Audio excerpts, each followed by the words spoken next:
Hello guys नमस्ते तपाईहरुलाई मेरो नयाँ युट्युब च्यानलमा वेलकम छ। यो चाहिँ मेरो मामु नेपालबाट आउनु भएको छ र उहाँलाई चाहिँ साह्रै गुन्द्रुक बनाउने रहर भनौं न।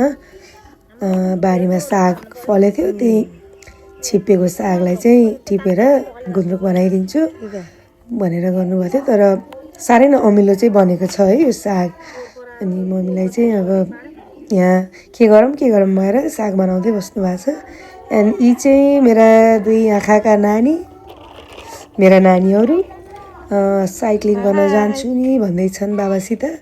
उनीहरू चाहिँ साइक्लिङ गर्न जाने। अनि यो चाहिँ मेरो प्यारो सानो अरेन्जको बुट।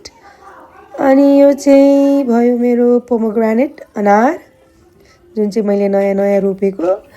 अनि नयाँ बुटमा नयाँ फल दिँदा चाहिँ रमाइलो लाग्ने रहेछ, खुसी नै लाग्ने रहेछ है।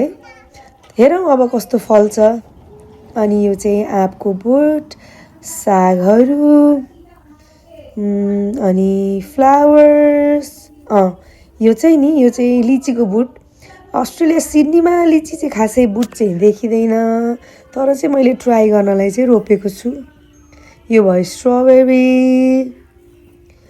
अनि फेरि अझै साग चाहिँ मलाई साह्रै मनपर्छ, डेली खाइराख्ने भएको भएर चाहिँ मैले साग चाहिँ जुन सिजनमा नि लगाउँछु। अनि यो चाहिँ भयो अहिले गर्मी छ नि त यहाँ सिडनीमा, सो बोडी, खाँक्रो यी सबैहरू लगाएको छु। राम्रो फल्छ यो बोडी चाहिँ। अनि यो चाहिँ बेलौती, यो चाहिँ पिङ्कवाला होइन, व्हाइट खालको ठुल्ठुलो खालको बेलौती भनेर लिएर आएको छु। के अरे यो चाहिँ भिन्डी, टमाटर, लोकल टमाटर है, यो चाहिँ नेपालबाट ल्याएको बिरुवा, बेर्ना।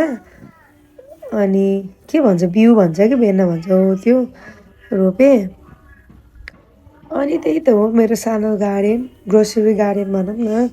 मलाई चाहिँ इन्ट्रेस्ट लाग्छ यो सबै कुराहरूमा, त्यही भएर चाहिँ गरेको। यो सागहरू भइहाल्यो। साग चाहिँ म जतिखेर पनि खाने भएको भएर साह्रै नै उस लाग्छ। यो चाहिँ मार्फत चौडा पात भन्ने हो, यो जुन सिजनमा नि फल्छ। अनि यो चाहिँ भेन्टा भइहाल्यो। के अरे भेन्टा भर्खर फल्न सुरु गरेछ। भिन्डी भइहाल्यो। अनि यो चाहिँ अझै बोडी, करेला, त्यो चाहिँ इस्कुस के भन्छौँ हाम्रोतिर चाहिँ इस्कुस भन्छौँ। प्याज। अनि यो सानो चाहिँ मैले धनिया र सौफ छरिदिएको होइन, अहिले बल्ल 1 हप्तापछि बल्ल फलेको छ। यही हो मेरो सानो ग्रोसरी गार्डन। तरकारी खासै किन्न पर्दैन राम्रो। Thank you guys for watching. Bye by.